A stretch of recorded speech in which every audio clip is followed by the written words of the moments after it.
Announcing the VR Aperture, a YouTube channel devoted to providing the most in-depth coverage on virtual reality news and commentary from an engineer's perspective on virtual reality games, virtual reality hardware, and the VR industry.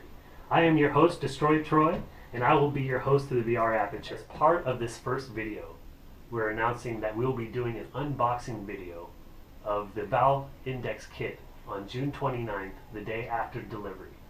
I am personally very excited about this. I ordered mine on May 1st, of course. Pre-sales closed within 30 minutes. So it's very exciting. I'm very excited about sharing this with you and seeing what Valve has done. I cannot wait to try the new visor with Elite Dangerous. The view is just going to be amazing, despite the fact that I know that game has mixed reviews for a good reason.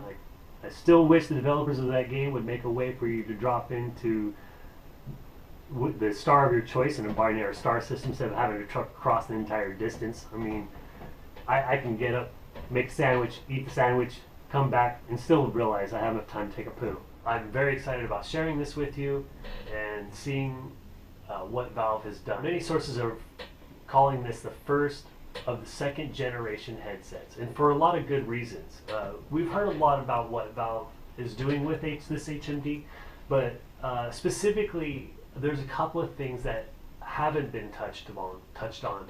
And if you follow the VR community, one of the exciting aspects is that they were working on a new lens. So it'll be exciting to see, well, obviously they'll be using the new lens, so it'll be exciting to see what material the lens is actually made of. No one's really talked about this, and I'm curious to see if it's of a more durable material, especially considering some of the, at least part of the VR community has some difficulty with the HTC Vive lens that in accumulating scratches. Some people have tried to use a variety of different what's similar to a cell phone film, or trying to repolish them themselves to replace a lens in the Vive kit. It costs around $110.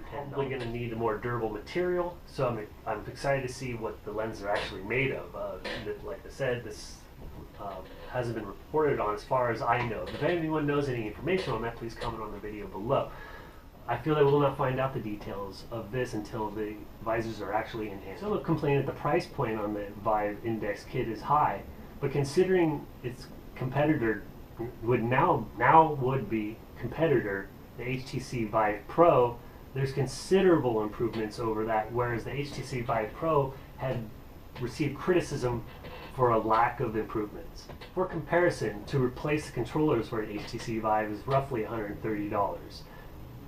For the new Knuckles controller, considering with the 48 sensors per controller and all the engineering that went into it, and the price is still $135. And that has been one complaint within the community about the Vive kit, that the individual components combined price it far exceeds the kit's value of $500. It'll also be interesting to see the longevity of the Knuckles controller, since some people with the community had issue with the touchpad within the controller wearing out prematurely. Now we've gotten to the point where I'd like to add my commentary and predictions on the future of VR in general, and specifically Valve's growth. I, in addition to others within the VR community, are actually surprised to even hear that Valve is coming out with their own visor. There is some debate as to why they chose to do this.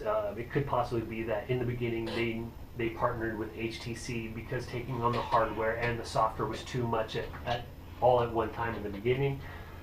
It could be because Valve actually thinks they can do a better job because of the customer-centric nature of Valve.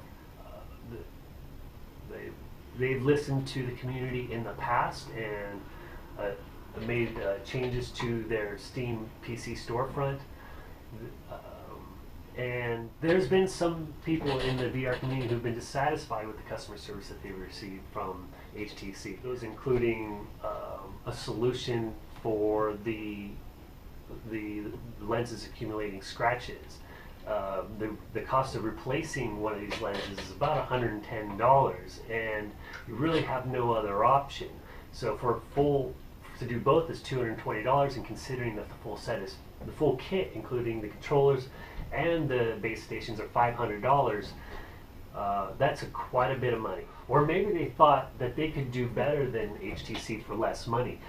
The Pro version of the Vive is $800, and many have complained that it just doesn't offer enough new features or improvements. And so that has not been a complaint by the people who've got an early kit, development kit for the Valve Index kit. I don't think that Valve is going to see the growth that they're expecting until they provide a wireless adapter solution.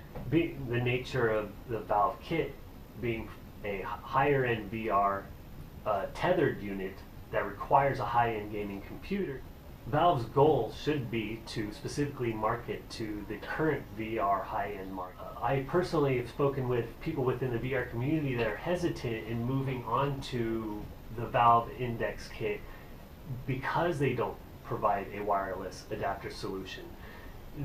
Ironically, people have become more attached to their wireless adapter than they are interested in improving the resolution or immersion of their VR experience. So this message is directly to you, Valve. Please make a wireless adapter.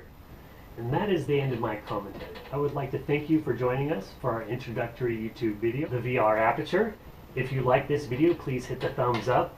But before we go, I'd like to give a special thanks to Node, the Grid VR, and Jay's 2 Cents. Jay's 2 Cents videos helped me build my first custom loop PC build. Thank you so much, Jay. Thank you again. I am your host, Destroy Troy.